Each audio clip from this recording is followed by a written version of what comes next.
Assalamualaikum warahmatullahi wabarakatuh. Bismillahirrahmanirrahim. Ashhadu an la ilaha illallah wa ashhadu anna Muhammadar Rasulullah. Allahumma salli ala Sayyidina Muhammad wa ala ali Sayyidina Muhammad. Rabbis rahli sadri wa yassirli amri wahlul 'uqdatam min lisani yafqahu qawli. Amin. Bismillahirrahmanirrahim. Salam hormatku, salam ta'zimku buat para sahabat-sahabatku tercinta, baik yang ada di dalam ataupun yang ada di luar negeri, yang ada di Alaska, yang ada di Singapura, Brunei Darussalam, Filipina, Thailand, Malaysia, dan sebagainya, dan terutama yang berada di dalam negeri. Semoga kita semua senantiasa selalu di dalam bimbingan Allah Subhanahu wa Ta'ala. Amin ya Rabbal Alamin. Alhamdulillahi Rabbil Alamin. Di hari Kamis pagi tanggal 17 April 2025 ini kita akan mengkaji tentang ngaji kitab Injil tentang perzinahan roh. Alhamdulillahirabbil alamin. Saya beragama Islam dan mengimani kitab-kitab Allah yang sudah diturunkan, termasuk Taurat, Zabur, Injil, dan Al-Quran.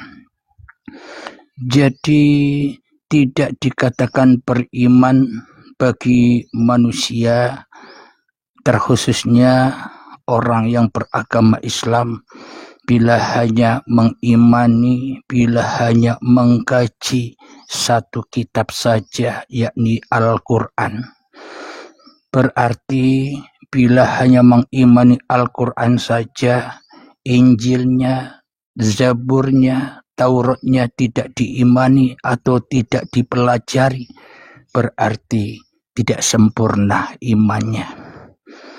Jadi di sini pun saya mengkaji kitab Injil, karena kitab Injil, Taurat, Zabur, Al-Quran itu sama-sama datangnya dari Tuhan yang Maha Esa. Jadi saya pribadi tidak alergi membaca, memegang, bahkan mengkaji Injil, karena tidak ada kesalahan di dalam 4 kitab yang diturunkan Tuhan itu. Karena yang salah hanyalah diri kita sendiri selama ini, karena kita fanatik dengan hanya satu kitab saja. Yang Islam fanatisme kepada Al-Quran, yang Kristen hanya fanatik kepada Injilnya. Jadi hilangkanlah fanatik-fanatik itu, karena dengan fanatik-fanatik itu kita gampang diadu domba oleh setan.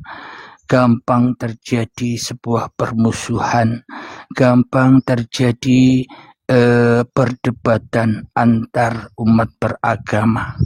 Jadi di kajian Uripe Allah ini kita akan mengkaji, menyatukan seluruh umat manusia, karena selama ini banyak manusia yang tidak paham kitab-kitabnya sendiri. Banyak manusia yang tidak paham hakikat Al-Quran, hakikat Injil, bahkan manusia tidak memahami hakikat Alkitab.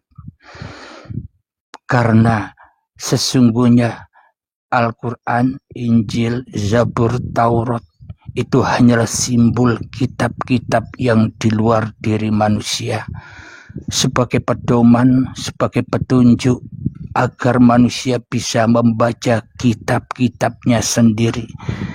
Karena sesungguhnya Alkitab yang sesungguhnya adalah diri manusia itu sendiri. Alhamdulillahirabbil alamin. Kita buka di dalam kitab Injil. Yang punya Injil, sahabat-sahabatku yang beragama Kristen, kita buka di kitab Injil Hosea. Hosea pasal 4 ayat yang ke-12. Hosea pasal 4 ayat yang ke-12. Umatku bertanya kepada pohonnya, dan tongkatnya akan memberitahu kepadanya, sebab roh perzinahan menyesatkan mereka, dan mereka berzinah meninggalkan Allah mereka. Apa maknanya ini? Umatku bertanya kepada pohonnya. Makna pohonnya di sini adalah kayu. Kayu adalah hayyun, kehidupan. Dan tongkatnya, jadi tongkat dan kayu itu adalah kehidupan yang selama ini diakui sebagai hidupnya manusia. Padahal sesungguhnya manusia itu tak berhak atas hidup. Manusia itu tak berhak atas badannya. Manusia tak berhak atas segala daya upaya yang ada di dalam kehidupan ini. Karena manusia selama ini selalu mengaku-akui bahwa hidup ini adalah hidupnya manusia, bahwa raga ini adalah raganya manusia, bahwa segala daya upaya yang dikerjakan oleh manusia ini menjadi milik manusianya. Inilah yang dimaksud roh yang berzina, yakni manusia mensekutukan Tuhan dengan diri manusianya sendiri.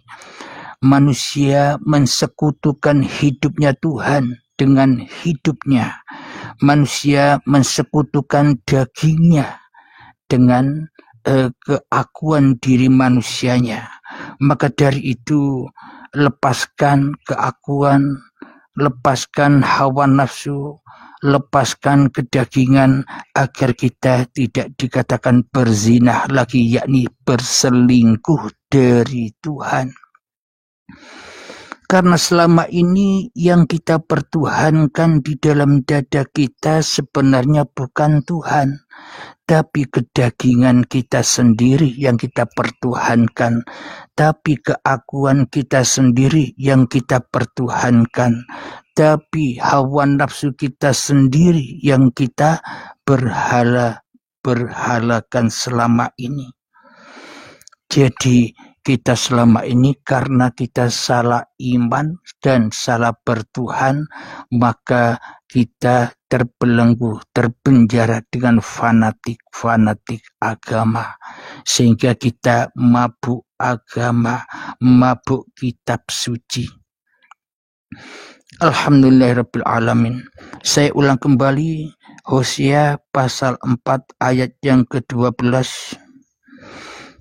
Umatku bertanya kepada pohonnya, dan tongkatnya akan memberitahu kepadanya, sebab roh perzinahan menyesatkan mereka, dan mereka berzinah meninggalkan Allah mereka.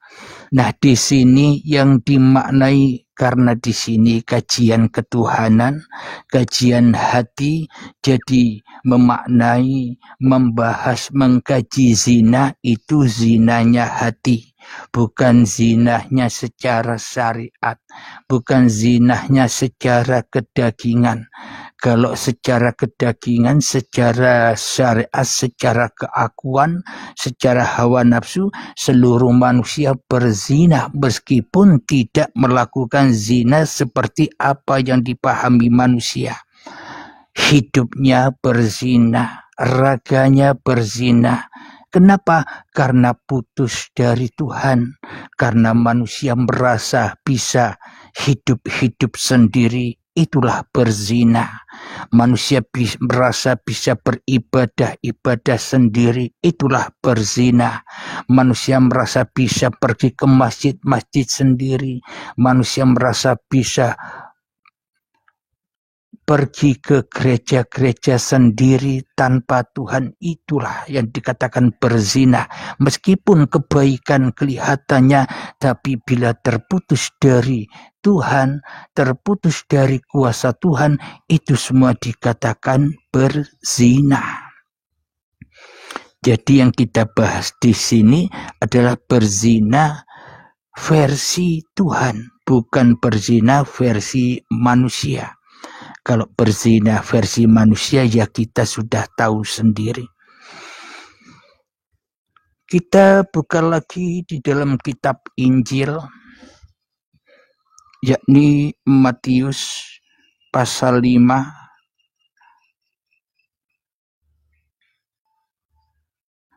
ayat yang ke-27. Matius pasal 5 ayat yang ke-27. Kamu telah mendengar firman, jangan berzina. Ayat yang ke-28. Tetapi aku berkata kepadamu, setiap orang memandang perempuan serta menginginkannya sudah berzina dengan dia di dalam hatinya. Ini kajian secara syariat. Jangan kamu berzina, tetapi aku berkata kepadamu, setiap orang yang memandang perempuan serta menginginkannya sudah berzina dengan dia di dalam hatinya. Jadi kajian syariatnya, ketika kita memandang lawan jenis kita, maka di dalam hati kita timbul rasa senang, rasa suka, maka itu dikatakan sudah berzina. Jadi belum melakukan zina saja dikatakan berzina, yakni zinanya hati itu lebih berat dosanya. Karena sesungguhnya bila hatinya berzina, pasti amal lakunya secara dohirnya pun juga berzina.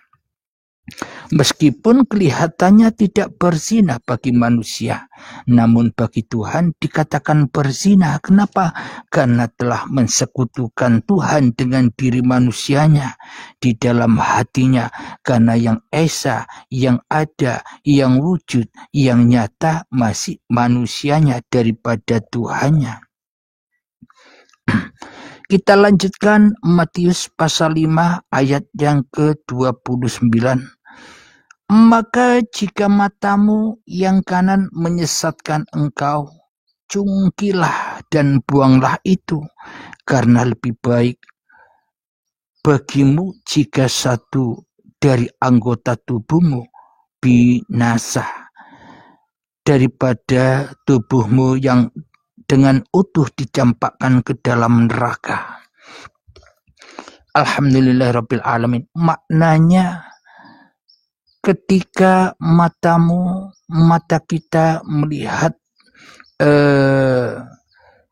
pasangan atau yang lelaki suka kepada wanita, yang wanita suka kepada lelaki. Bila timbul rasa suka kepada manusia lain yang beda jenis, maka cungkilah, buanglah matamu. Maknanya bukan dicungkil secara syariat, bukan dicungkil secara kemanusiaan. Maknanya hapuskan penglihatan matamu, hapuskan pendengaran telingamu, hapuskan pikiran kotor yang ada di dalam pikiranmu, hapuskan perasaan yang ada di dalam rasamu, yakni salibkan kedaginganmu, fanahkan kedirian manusiamu, matikan dirimu. Itulah maknanya. Jadi bukan mencungkil mata secara sesungguhnya, maknanya jadi bila manusia itu sudah menyadari bahwa adanya pandangan mata itu hanyalah pandangan Tuhan, maka yang ada hanya kasih sayang. Namun bila manusianya yang menjadi Tuhan, maka pandangan itu adalah pandangan manusia dan pasti akan menyesatkan manusia. Karena pandangan manusia adalah pandangan yang palsu. Pendengaran manusia pendengaran yang palsu. Perasaan manusia adalah perasaan yang palsu. Maka manusia akan dibakar dengan itu semua. Itulah yang dimaksud manusia yang berzina.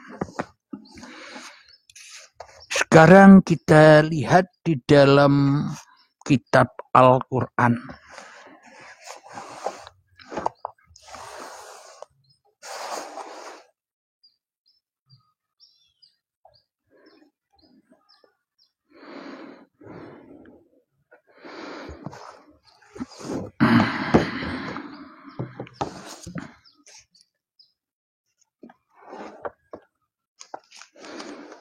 Di dalam Al-Quran surat An-Nisa ayat yang ke-48,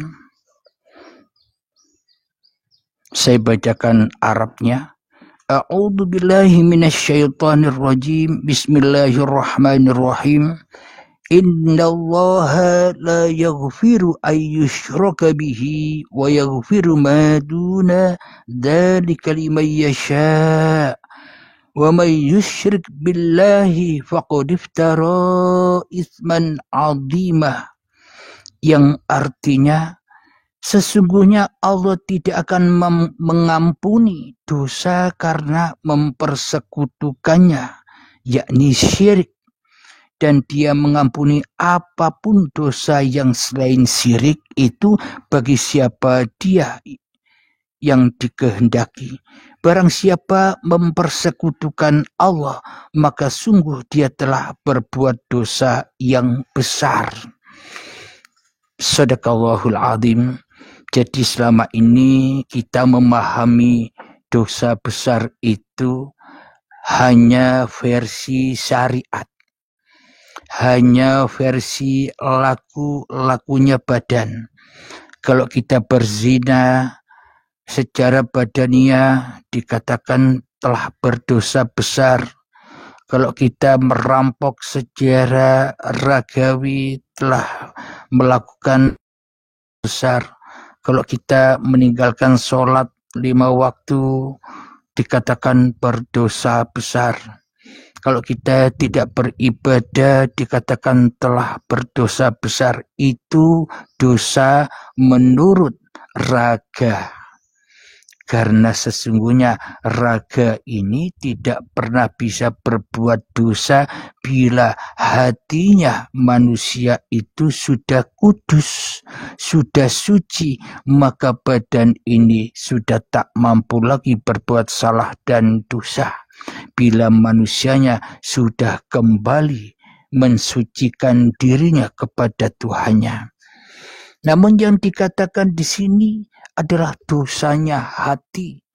Bila hatinya ingkar syirik kepada la ilaha illallah, bila di dalam hati manusianya masih ada manusianya, itulah yang dikatakan syirik. Itulah yang dikatakan mensekutukan Tuhan dengan manusianya. Berarti tidak dikatakan bertuhan. Karena hati kita selama ini tidak selamat, tidak Islam kepada Tuhan. Apa buktinya? Kita selalu memandang diri manusia kita sendiri daripada memandang Tuhan. Kita suka memandang, menilai orang lain daripada memandang Tuhan. Itulah keingkaran kita, kesyirikan di kita, yakni dosa yang besar, yakni dosanya hati. Bila hati sudah berdosa, apapun yang dilakukan raga itu semua raono gawene, percum dan tak berguna. Jadi pensucian jiwa, pensucian hati, pensucian roh, pensucian nyawa ini sangat amat perlu bagi orang-orang yang bertuhan, yang percaya kepada Tuhan. Namun kita selama ini hanya modal percaya saja. Namun tidak bertuhan. Kenapa? Karena di dalam hati kita Tuhan tidak ada. Tapi yang ada hanyalah diri kita sendiri. Kita hanya mengklaim, aku percaya kepada Tuhan. Tapi di dalam hatinya kita masih jadi Tuhan tuh. Aku beragama Islam, tapi jalan kita selama ini tidak pernah selamat dari godaan-godaan hawa nafsu, dari godaan-godaan setan. Berarti kita belum menuju jalan yang lurus, jalan menuju Tuhan. Kenapa? Karena selama ini kita berzinah terus di dalam kehidupan ini, selalu mensekutukan Tuhan dengan selain Tuhan. Saya bertanya kepada sahabat-sahabatku yang hadir di pagi ini, kajian di YouTube Uripe Allah ini yang mengkaji tentang Injil, yakni perzinahan roh ini, apa bisa dipahami atau masih belum bisa dipahami? Coba jawab dengan sejujur-jujurnya di dalam hati.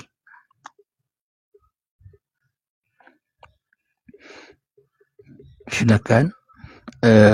Apakah kajian ini mudah dipahami? Atau masih belum bisa memahami? Bunda Sakila sangat bisa dipahami, alhamdulillah. Bagi yang paham, enjoy saja. Namun bagi yang belum paham pun juga harus enjoy saja. Jadi sama-sama enjoy, sama-sama selamat. Kenapa kok kita bisa sama-sama enjoy? Kenapa kok kita bisa sama-sama selamat? Karena kita sudah bertuhankan Tuhan yang berkuasa atas diri kita. Kita dikuasakan paham, alhamdulillah. Kita dikuasakan tidak paham pun juga alhamdulillah. Sama-sama enjoy. Kenapa? Karena hak prerogatif Tuhan itu sendiri memahamkan manusia. Hak Tuhan sendiri tidak memahamkan manusia. Bagi Tuhan tidak ada yang salah. Enjoy saja. Yang diperankan paham, ya enjoy saja. Yang diperankan tidak paham, ya enjoy saja. Kenapa kok bisa enjoy? Karena semua kekuasaan Tuhan itu sendiri. Jadi yang penting enjoy. Karena itulah yang harus diraih oleh setiap manusia, yakni enjoy, bukan surga, bukan pahala, yakni enjoy kembali kepada kekuasaan Allah, bukan kekuasaan manusianya, agar tidak dikatakan berzinah lagi. Alhamdulillahirabbil alamin. Sebelum saya akhiri kajian di pagi yang indah ini, nanti bila ada yang mau naik silahkan. Saya akhiri dulu kajian di pagi ini, yakni tentang ngaji kitab Injil. Temanya perzinahan roh, yakni mensekutukan roh manusia dengan roh Tuhan. Karena manusia selama ini merasa dirinya punya roh, padahal manusianya tidak punya roh. Enjoy saja dihidupi rohnya Tuhan. Enjoy saja dikuasai rohnya Tuhan. Enjoy saja diperjalankan oleh roh Tuhan. Enjoy saja dijadikan sebagai agama apa saja, Islamkah, Kristenkah, Yahudikah, Hindukah, Buddhakah, tetap enjoy.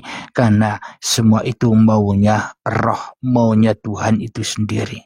Bukan mau manusia. Tak sebiji darah pun manusia bisa bergerak tanpa Tuhan. Jadi semua sudah milik Tuhan. Bila kita sudah menyadari bahwa semua hanya milik Tuhan, maka disitulah makom enjoy itu. Alhamdulillahirabbil alamin. Akhir kalam. Assalamualaikum warahmatullahi wabarakatuh.